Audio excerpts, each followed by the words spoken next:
नमस्कार मंडळी. वैदिक शास्त्रानुसार प्रत्येक ग्रह, नक्षत्र, ताऱ्यांच्या हालचालींचा 12 राशींच्या जीवनावर परिणाम होतो.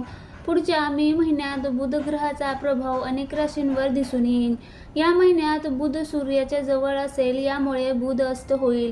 बुध अस्त होताच अनेक राशींनी थोडी सावधानगिरी बाळगणे आवश्यक आहे. ज्योतिषशास्त्रानुसार बुध अस्ताचे परिणाम 23 मे 2026 पर्यंत दिसून येतील. पण याचा सर्वाधिक नकारात्मक परिणाम कोणत्या राशीवर दिसून येईल जाणून घेऊया. बुध अस्त म्हणजे काय, त्याचे काय परिणाम होतात? बुध ग्रहाचे सूर्याच्या खूप जवळ येणे त्याला बुध ग्रहाचे अस्त होणे म्हणतात. सोप्या भाषेत सांगायचे झाले तर जेव्हा एखादा ग्रह सूर्याच्या अगदी जवळ येतो तेव्हा त्याचा प्रकाश कमी होतो. अशा परिस्थितीत त्या ग्रहाची ती कमजोरी मानली जाते, त्याचा प्रभाव कमी होतो. बुध हा बुद्धिमत्ता, संवाद कौशल्य आणि व्यवसायावर विशेषतः परिणाम करतो. या काळात अडचणींवर मात करणं थोडं अवघड असतं, गैरसमज वाढण्याची शक्यता असते. बुध ग्रहाच्या अस्ताचा कोणत्या राशीवर परिणाम होईल? मेष राशींच्या लोकांना बुध अस्ताचा वाईट परिणाम सहन करावा लागेल. या काळात घाईने निर्णय घेणे टाळा, यामुळे तुमचे नुकसान होऊ शकते. बोलताना संयम बाळगा आणि परिस्थितीचा काळजीपूर्वक विचार करून मगच बोला. तुम्हाला व्यावसायिक बाबीमध्ये सावधानगिरी बाळगावी लागेल.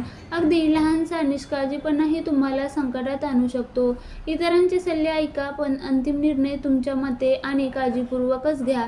जितके जास्त शांतपणे काम कराल तितके नुकसान कमी होईल. कर्क राशींच्या लोकांसाठी हा काळ भावनिकदृष्ट्या आव्हानात्मक असू शकतो. लहान लहान गोष्टींवरून तुमच्या भावना दुखावल्या जाऊ शकतात, ज्यामुळे नातेसंबंधात तणाव निर्माण होईल. पण लोकांचे बोलणे तुम्ही मनावर घेऊ नका, नाहीतर गैरसमज वाढू शकतात. लोकांना प्रत्युत्तर देणे टाळा. संयम ठेवा आणि स्पष्टपणे बोलण्याचा प्रयत्न करा. तूळ बुध हस्ताचा परिणाम तूळ राशीच्या लोकांवर दिसून येईल. या राशीच्या लोकांना करिअर आणि आर्थिक बाबीमध्ये सावधानगिरी बाळगणे आवश्यक आहे. काही कामामध्ये अडथळा येण्याची दाट शक्यता आहे. यामुळे या काळात कोणतेही मोठे निर्णय घेणे टाळा, तसेच त्यावर चर्चा करणेही टाळा.